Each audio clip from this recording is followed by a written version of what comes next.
Hello, this is Sandy, and you are in Untain Your Soul and Unleash Your Unlimited Abundance. And I would like to talk to you tonight about trauma, how trauma can affect you subconsciously, how it can actually reprogram you subconsciously, and affect everything else that you do. Hi, Dawn, how are you? Hi, Kim. Hey, Tina. Oh, lots of you guys are here. This is awesome. Hey, Stephanie. How are you girls tonight? All right, feel free to pipe in with questions. I'll check them out as we go. So I wanted to tell you a little bit about trauma first. So I'm going to be talking a little bit about that.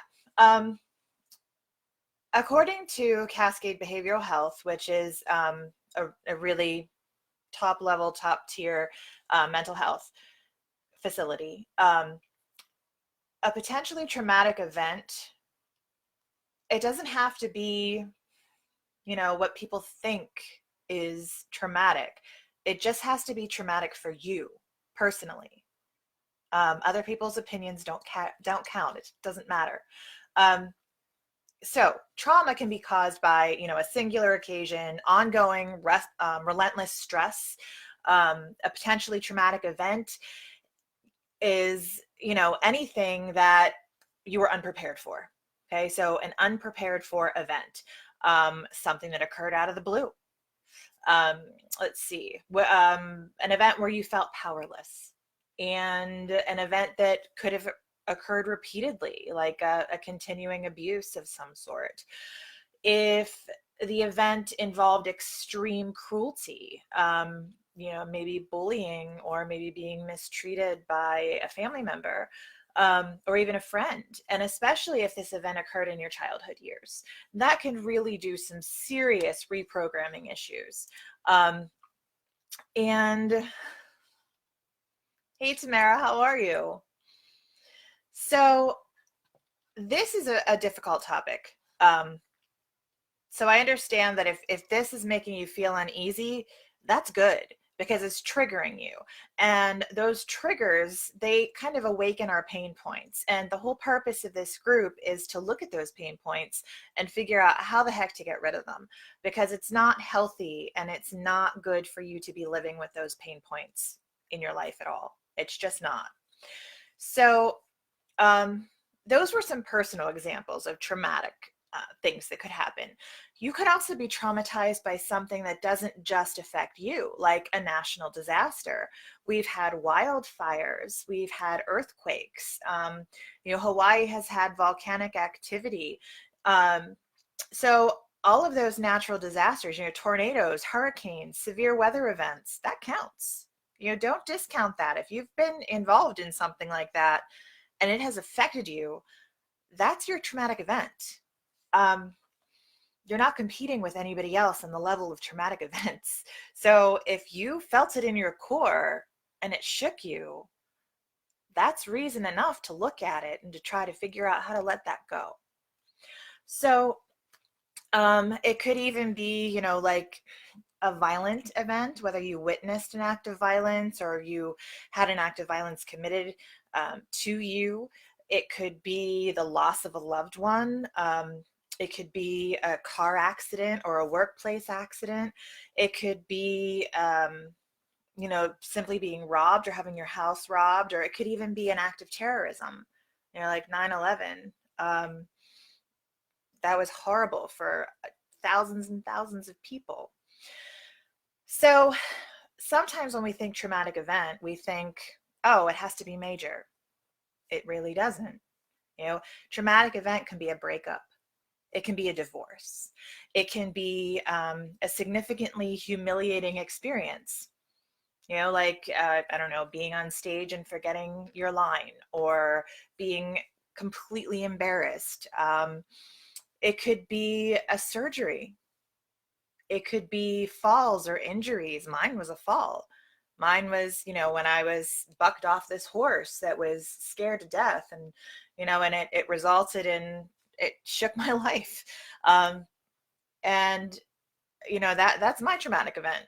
It could be sudden. It could be something that has been building for years and years. Um, It could be the diagnosis of a health issue. And did you know that health issues are also embedded cellularly? And that is something that our attitude, our overall outlook on life affects greatly. Um, the more stressed you are, the more likely you are to be sick. The more likely you are to have a lower immune system. So you catch all of the germs. So um, we can go into that in a different post. Let's see. I'm just checking to see who said stuff. All right. Um, Anything stress inducing can be a traumatic event. But the biggest thing you need to know is that anything that can trigger a traumatic event can put you right back there. And you need to figure out how to deal with that. So first of all, how do you know if you've experienced something that you would classify as a traumatic event? Maybe you're thinking, wow, well, maybe I don't have anything. And that's okay if you don't. That's great if you don't. But here are some different ways it can affect you. So think about these. Cognitively, that's your mind. It could be intrusive thoughts that just kind of pop in out of the blue. It could be nightmares. It could be, flashbacks, visual images of an event. Some people lose their concentration or their memory of things. Some people may feel disoriented. Some people may get confused, have mood swings. I mean, mood swings was a big thing with me after my accident. So is the loss of memory and concentration. You could also have behavioral signs of a traumatic event, which is, avoiding places and activities that trigger you. That's why they say, okay, if you're in a car accident, you need to get right back in that car and go, or else you're going to paralyze yourself with fear. That's really true. After my horse accident, I was really afraid to be near horses, and we still owned them. So I had to get over that pretty quickly. And, maybe you have social isolation. You don't want to go anywhere. Maybe you're just kind of holed up at home. You don't go out with your friends, or you ignore phone calls. Maybe you've kind of gone to text messaging only, and then maybe only when you feel like it. Maybe you have a lack of interest. You've lost interest in things you used to enjoy doing. Some kind of traumas can manifest physically, and those traumas that can manifest, those signs, I mean, of manifesting physical trauma, easily startled. Like if you're really jumpy, or somebody who's really jumpy, being tired, if you're tremendously exhausted, if you're experiencing fatigue and you just can't seem to get enough sleep, that could be caused by a previous traumatic event that's still hanging around in your cellular structure, in your subconscious mind, and it's draining you. If you detach from other people, or if you start to detach from emotion and you don't have that same connection that you used to, emotional numbing, depression, guilt. How many of us have felt guilty about something? Shame, emotional shock, disbelief, irritability, anger, anxiety, and panic attacks. Panic attacks are scary, extremely scary. I had a few of those after I went back to work after about a year and a half after my accident. So all of these traumatic events can wreak havoc in our lives. And hey, Rhonda, how are you? Thanks for joining us. These traumatic events are things that let us know. This is our body's way of letting us know, hey, there's something here in our subconscious that's just not right, and we need to get rid of it. We need to figure out something to wipe the slate clean. We can't hold on to this forever because it's destroying us. So here are some effects of unresolved trauma. This is what can happen when you let it build up inside of you. Substance abuse. I was an alcoholic. I dealt through drinking wine because, one, it was popular. Everything out there said to drink wine. I turned to that, and pretty soon I couldn't stop. So I, rehab, everything later, almost 3 years clean and sober. So that's my story. But that was my effect. I went to substance abuse. And substance abuse doesn't only have to be alcohol or drugs. It can be food. How many of you stress eat? It can be sexual problems. You know, how if you're married or in a relationship, how's that? It could be an inability to maintain a healthy or close relationship with someone. You know, do you have a best friend? Did you and you don't anymore? It could be constant hostility, you know, constant bad mood, constant negative outlook, like you think people are always out to get you. Maybe constantly arguing with people. We talked about social withdrawal before. Constant feelings of being threatened. Maybe paranoia, where you always think somebody's out to get you or somebody's setting you up for something. Impulsive behaviors like shopping, you know, that can be another kind of addiction. Self-soothing through things like that, through shopping, food, alcohol, whatever. Feelings of depression, shame, hopelessness. Just feeling not good enough, feeling like whatever you're doing is just not good enough. And maybe you've lost your former belief systems. Maybe you don't know where to turn, and maybe, you know, you feel like your world is upside down because you used to believe, you know, one thing and now you're not so sure. Now maybe you don't know what to believe. So there's a lot of different things that we can call trauma. And it's really difficult to pinpoint that and really difficult to talk about that. And our brains are so phenomenal. I learned so much about how our brains work after my traumatic brain injury. And I mean, it's amazing how you can access these pain points. So the whole reason I created this group is to help people access those pain points and figure out how the heck to clear them out of there. So journaling works. And the one thing I want you to think about with art, how many of you guys have ever done any kind of art, you know, outside of public school or wherever you went to school? So a lot of people get really self-conscious when it comes to art and doing their artwork. They become judging of themselves. They have low self-esteem. Sometimes they don't have the ability to believe in themselves that they can do something. All of that stuff comes out in art. What really, yeah, see, absolutely, Kim. Nothing is wrong ever whenever you're creative. Nothing you do or nothing you write down on a piece of paper, nothing you sketch out or draw, no colors that you pick are ever wrong.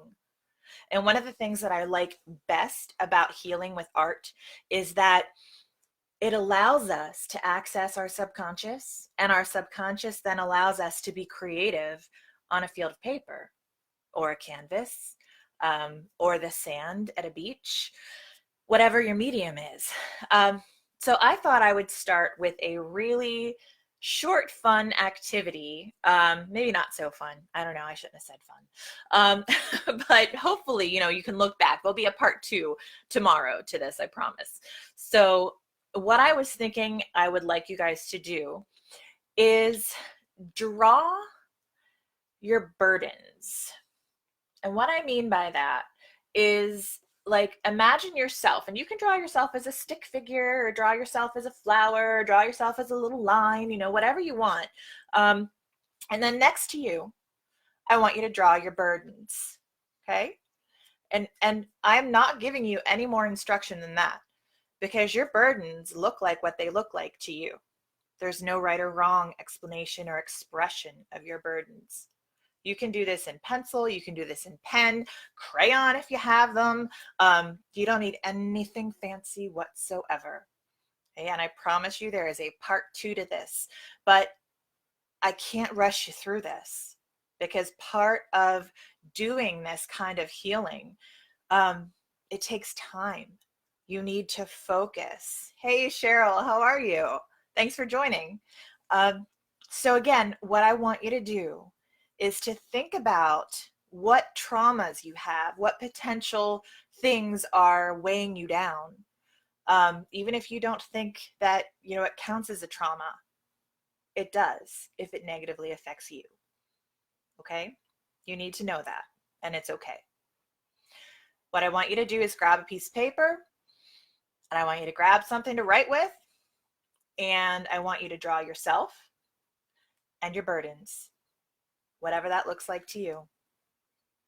And that's it. And then I want you to come back here tomorrow about the same time. And about 7 o'clock, 7:30, I'll be on. I'll give you a little bit of notice. But this seems to be a pretty good time. And I want you to really think about what that looks like to you.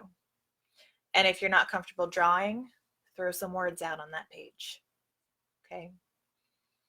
This is you. There is nothing wrong with you or what you put down on that piece of paper. Okay? And there's no sharing, I promise. I'm not going to put you on the spot or screen share anything. It's Facebook Live. I can't do that. So, nor would I. But a third time to repeat, I want you to draw yourself. And then I want you to draw your burdens. And however that looks to you, I want you to create it that way. All right? So that's our first exercise in art. I'm done for now. So if you guys have any questions, I have a couple more minutes. I have another meeting at 8 o'clock, so that's in about 10 minutes. So I can give you guys some time. If you have any questions, I'll be happy to answer them.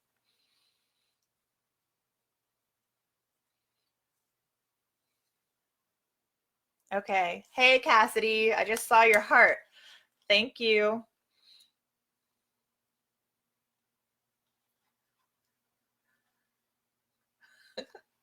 Make sure that you comment so I know you're here.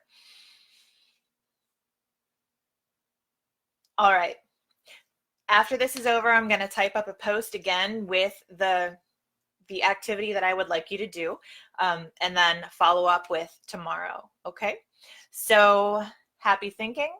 Let it process. And oh, you're so welcome, Kim. And just feel it. Okay? All right. Anything you do is wonderful.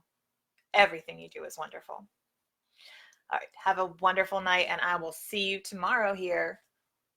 Good night, gorgeous divas.